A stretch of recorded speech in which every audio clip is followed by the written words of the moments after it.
লিখেছেন আলমাস অর্থ হীরা, মারজান অর্থ মুক্তা, মানুষের এ ধরনের নাম রাখা কি উচিত? আলমাস হীরা ঠিক বলেছেন, মারজান মুক্তা নয়, লুলু হচ্ছে মুক্তা। যাই হোক, মারজান আরেকটা মানে অত্যন্ত মূল্যবান পাথর। তো এগুলো নাম রাখা মানুষের জন্য জায়েজ, কোনো অসুবিধা নেই। আলমাসও রাখতে পারবেন, লুলু রাখতে পারবেন, মারজানও রাখতে পারবেন।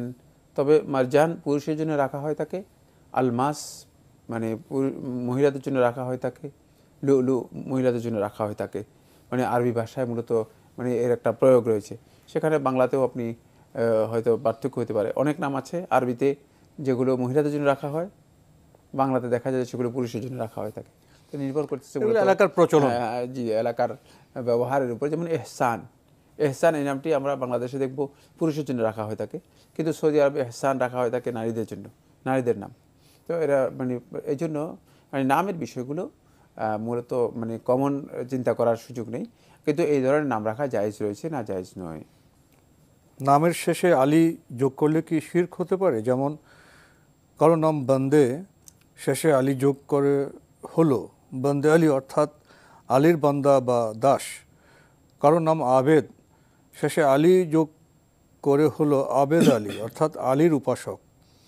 অনেকে বলতে পারেন এই আলী তো আল আলিউ হতে পারে, তা যদিও হয় তবে উচ্চারণ সঠিক হওয়া চাই, এমন বক্তব্য কি সহি? আলী যোগ করলে শিরক হয়ে যাবে, এটা শুদ্ধ নয়। আলী বলতে মানে আলী ইবনে আবি তালেবকে বোঝানো হয়, আর অন্য কাউকে বোঝানো হয় না। এই কথা কে বলেছে আপনাকে? আলী এর মধ্যে মানে এটা বোঝায় না। সুতরাং আলী এটা শুধু আলী এটা নামও হতে পারে, মানে আর এটা ওয়াসফও হতে পারে। মানে সুতরাং ওয়াসফ মানে এটা মানে গুণবাচক শব্দ হতে পারে, গুণবাচক শব্দ হতে পারে। আসলে আমাদের ভাষাগত জ্ঞান না থাকলে আমরা অনেক জিনিসকে মানে নিজের ব্যাখ্যা, নিজের মন মতো ব্যাখ্যা করে আমরা সেদিকে নিয়ে যাচ্ছি। বন্দে আলী এটাকে মৌসুফ সিফত মনে করতে পারেন, এটাকে ইজাফত মনে না করে আপনি মৌসুফ সিফত মনে করতে পারেন।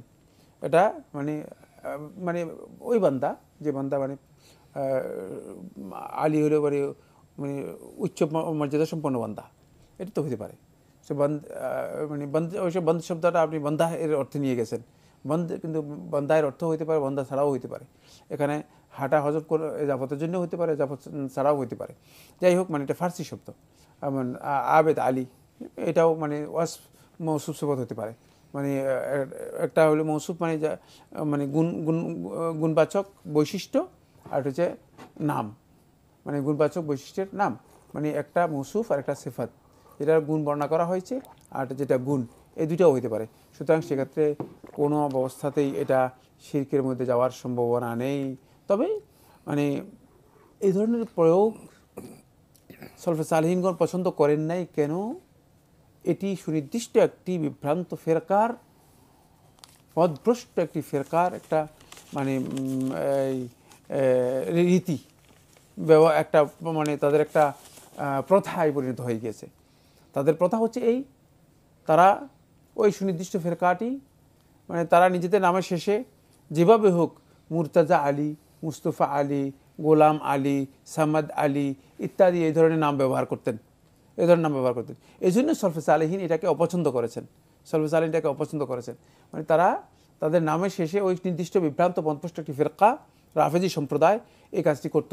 এই কারণে রাফেজিদের থেকে নিজেদেরকে, সুন্নাহর অনুসারী যারা আছে তারা নিজেদেরকে ভিন্ন করার জন্য মানে রাফেজিদের এই মানে ব্যবহারটাকে, এই প্রচলনটাকে, এই প্রথাটাকে মানে এই রীতিটাকে অনুসরণ করেনি।